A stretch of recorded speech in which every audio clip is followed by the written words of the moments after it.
करुणा मुंडे यांच्या संदर्भामध्ये ऑनरेबल कोर्टने दिलेलं जजमेंट हे निश्चितपणे अभिनंदनीय आहे।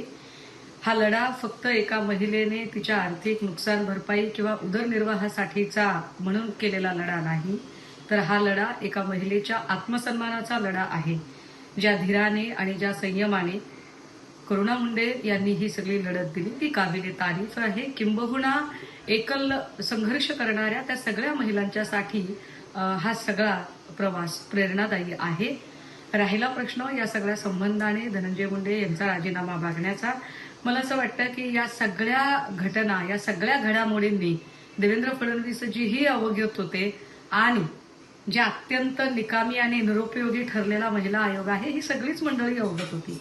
मग त्यांना सगळ्या कल्पना असताना त्यांनी मंत्रिमंडळात सामावून का घेतलं आणि या संबंधाने सगळा निर्णय घेण्याचा अधिकार देवेंद्रजींनाच असताना ते कानावर हात का ठेवत आहेत हा खरा कळीचा मुद्दा आहे आणि यावर देवेंद्र फडणवीसांकडून स्पष्टीकरण येणं जास्त गरजेचं आहे।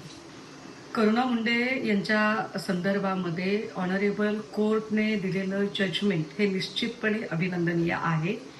हा लढा फक्त एका महिलेने तिच्या आर्थिक नुकसान भरपाई किंवा उदरनिर्वाहासाठीचा म्हणून केलेला लढा नाही, तर हा लढा एका महिलेच्या आत्मसन्मानाचा लढा आहे। ज्या धीराने आणि ज्या संयमाने करुणा मुंडे यांनी ही सगळी लढत दिली ती काबिले तारीफ आहे। किंबहुना एकल संघर्ष करणाऱ्या त्या सगळ्या महिलांच्यासाठी हा सगळा प्रवास प्रेरणादायी आहे।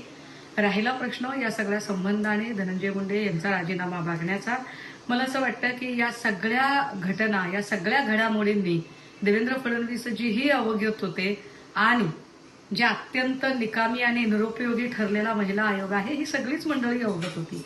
मग त्यांना सगळ्या कल्पना असताना त्यांनी मंत्रिमंडळात सामावून का घेतलं आणि या संबंधाने सगळा निर्णय घेण्याचा अधिकार देवेंद्रजींनाच असताना ते कानावर हात का ठेवत आहेत हा खरा कळीचा मुद्दा आहे आणि यावर देवेंद्र फडणवीसांकडून स्पष्टीकरण येणं जास्त गरजेचं आहे।